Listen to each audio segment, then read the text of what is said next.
Sa Kristiyano, ang unang aral, mapagpakumbabang loob. Kay anak ka, kay asawa ka, kay babae ka, kay lalaki ka na asawa, kay ikaw ay magulang, kay ikaw ay anak. Halimbawa, ikaw ay kapitbahay o kamag-anak. Pag mapagpakumbabang loob, nagkasala yung iyong kapwa, magpapatawad ka, nagpapakababa ka. Kahit na ikaw pa ang may katwiran, kahit ikaw pa ay tama, alang-alang sa yung mawala na yung masamang loob, mawala na yung pait, magpakumbabang loob ka na lang. Yan. Kaya yung salita ni Kristo, mapalad ang mapagpakumbabang loob, malawak po yan kung iisa-isahin natin mga kapatid. Ang pagpapakumbabang loob, nagkasala yung kapatid mo, uunawain mo, papatawarin mo. Siya ang may sama ng loob, ikaw pa ang pupunta sa kanya. Yun po ay act of humiliating oneself.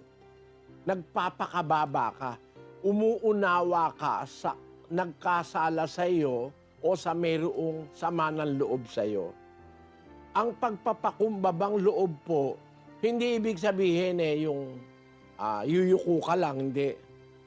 Matututo kang magpatawad, matututo kang umunawa, matututo kang magtiis, matututo kang magbigay ng pagkakataon o pataan sa kapwa.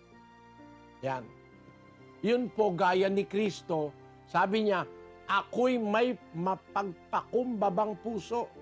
Marunong siyang magpatawad. Unang-una niyang iniaalay sa tao pagpapatawad dahil mapagpakumbabang puso siya, ang offer niya magpatawad agad sa tao. Yung lumalapit sa kanya, pinapatawad niya. Ngayon po ang mga tao, ang natutunan natin, pagka merong kang katwiran, parang palagay mo, ikaw ang tama, ayoko kayo makausap.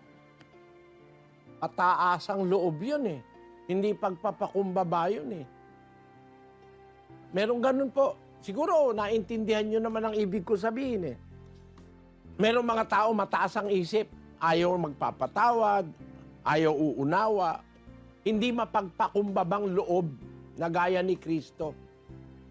Sabi pa nga nung isa, minsan narinig ko huwag kang papakita sa akin. Merong gano'n, mga pag nag-aaway. Ang pangunahing aral ni Kristo, pagpapakumbabang loob Yun ang unang-una niyang binanggit sa maraming aral. Ang una niyang itinuro sa mga alagad, mapagpakumbabang loob.